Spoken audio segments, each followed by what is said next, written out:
আল্লাহ আমি নবী মুহাম্মদ এই জান্নাতুল বাকির সামনে দাঁড়ানো।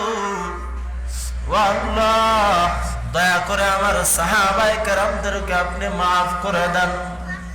নবী আর একটা দোয়া করেছে। নবী ওই সময় হাত উঠা বলে, আল্লাহ আমি নবী লক্ষ লক্ষ কোটি কোটি মানুষের সুপারিশ কিয়ামতের ময়দানে করব, তবে মালিক আমি এখনো জানি না আমার আপন মা বাবার কি হালাত হবে, এই খবর আমি নবী এখনো জানি না।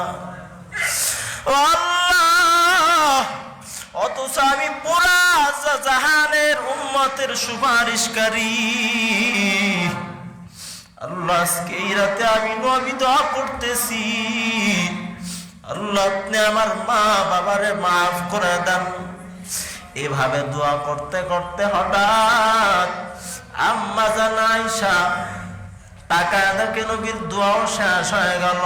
আম্মা জান আয়েশা নবীর কাছে জিজ্ঞাসা করলো, ও পয়গম্বর, আজকে আপনি কেন হঠাৎ করে জান্নাতুল বাকির কিনারায় চলে আসলেন?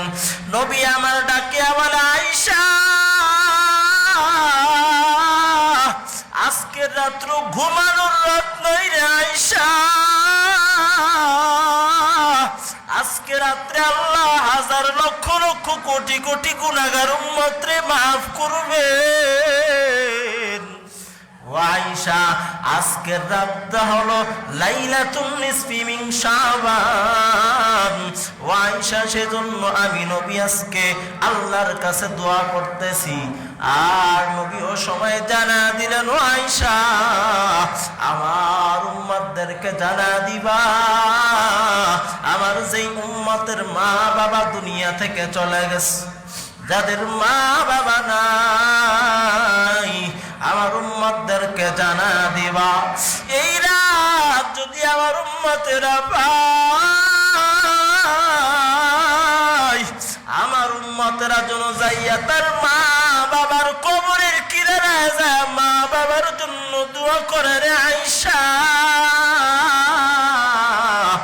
আজকে যদি ওই উম্মত গুলা যাইয়া মা বাবার কবরের কিনারা যা দোয়া করে, আল্লাহ তাআলা এই লাইলাতুল বরাতের ওসিলায় ওই মা বাবার কবরটা জান্নাতের বাগান বানা দিবে।